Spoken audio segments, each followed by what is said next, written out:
Many people look at God's judgment and only see fear, punishment, and destruction. But what if they have been missing the most important part of the story? When someone takes the time to read Isaiah 66, they discover a powerful truth hidden within the final chapter of Isaiah. The same God who judges rebellion is also the God who offers comfort, restoration, and hope. The Bible reveals a reality that challenges human thinking. God's judgment is not the absence of his love, but a demonstration of his justice and his desire to restore what has been broken. In these chapters, Isaiah opens a window into the future, showing a God who sees every heart, gathers people from every nation, and invites humanity to experience his glory. But the question remains, will people recognize his voice, humble themselves before him, and choose the hope he offers? Then, let's read the chapter together. This is what the Lord says. Heaven is my throne, and the earth is my footstool. Where is the house you will build for me? Where will my resting place be? Has not my hand made all these things? And so they came into being, declares the Lord. These are the ones I look on with favor, those who are humble and contrite in spirit, and who tremble at my word. But whoever sacrifices a bull is like one who kills a person, and whoever offers a lamb is like one who breaks a dog's neck. Whoever makes a grain offering is like one who presents pig's blood, and whoever burns memorial incense is like one who worships an idol. They have chosen their own ways, and they delight in their abominations. So I also will choose harsh treatment for them, and will bring on them what they dread. For when I called, no one answered. When I spoke, no one listened. They did evil in my sight, and chose what displeases me. Hear the word of the Lord, you who tremble at his word, your own people who hate you, and exclude you because of my name, have said, let the Lord be glorified, that we may see your joy. Yet they will be put to shame. Hear that uproar from the city. Hear that noise from the temple. It is the sound of the Lord, repaying his enemies all they deserve. Before she goes into labor, she gives birth. Before the pains come upon her, she delivers a son. Who has ever heard of such things? Who has ever seen things like this? Can a country be born in a day, or a nation be brought forth in a moment? Yet no sooner is Zion in labor than she gives birth to her children. Do I bring to the moment of birth, and not give delivery, says the Lord? Do I close up the womb when I bring to delivery, says your God? Rejoice with Jerusalem and be glad for her. All you who love her, rejoice greatly with her. All you who mourn over her, for you will nurse and be satisfied. At her comforting breasts, you will drink deeply, and delight in her overflowing abundance. For this is what the Lord says, I will extend peace to her like a river, and the wealth of nations like a flooding stream. You will nurse and be carried on her arm, and dandled on her knees. As a mother comforts her child, so will I comfort you, and you will be comforted over Jerusalem. When you see this, your heart will rejoice, and you will flourish like grass. The hand of the Lord will be made known to his servants, but his fury will be shown to his foes. See, the Lord is coming with fire, and his chariots are like a whirlwind. He will bring down his anger with fury, and his rebuke with flames of fire.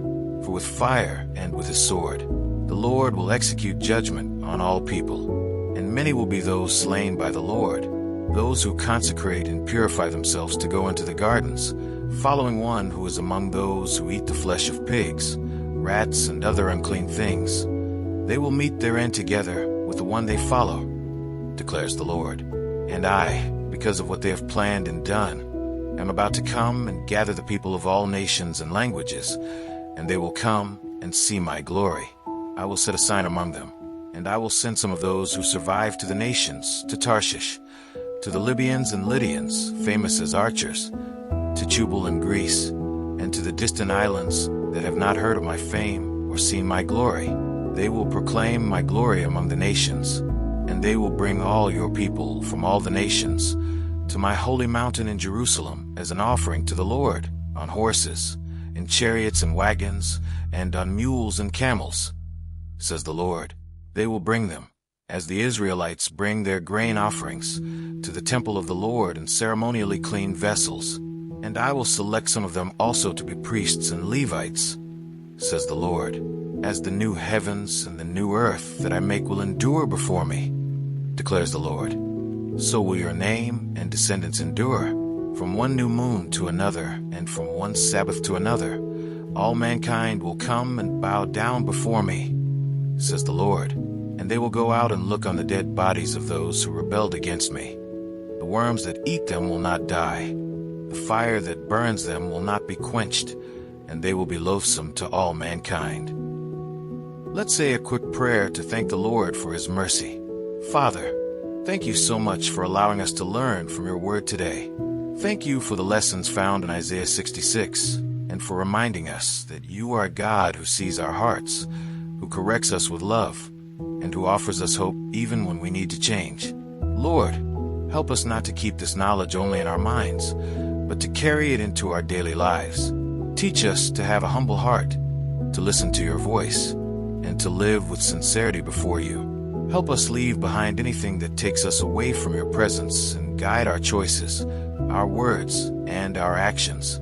Thank you for showing us that your plans are greater than we can imagine, and that your love reaches people from every nation. May we become examples of your grace, bringing kindness, forgiveness, and truth wherever we go. Walk with us today, Lord. Give us wisdom when we make decisions, strength when we face challenges, and a heart that desires to know you more every day. In Jesus' name, amen. After reading Isaiah 66, one truth becomes impossible to ignore. God sees beyond appearances, beyond traditions, and beyond the things people try to show the world. The Bible reveals a God who knows every heart, who corrects what is wrong, but who also offers hope, peace, and restoration to those who humble themselves before Him. The chapters of Isaiah remind every person that the most important decision is not simply knowing about God, but allowing His Word to transform the way they think, act, and live. Now it is time for each person to look inward and ask some important questions. Is their faith producing real change, or has it become only a routine? Are they truly listening to God's voice, or are they allowing pride and distractions to lead their decisions?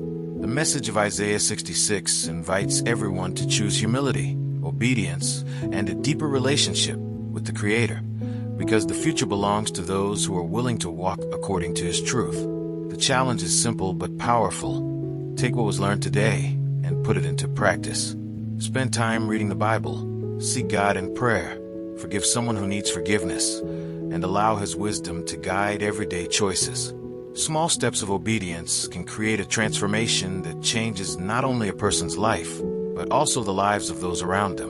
What part of Isaiah 66 spoke the most to you? Was it the warning about empty religion, the promise of restoration, or the vision of God gathering people from every nation? Share your thoughts in the comments, because your experience may encourage someone else who is searching for answers. If this study helped you understand God's Word in a deeper way, subscribe to the channel and turn on notifications so you can continue exploring the Bible, discovering the meaning behind its chapters, and growing in wisdom through each new lesson. The journey of understanding Scripture continues, and there is still much more to discover. And as always, don't forget to check the last video and learn more about the Scriptures.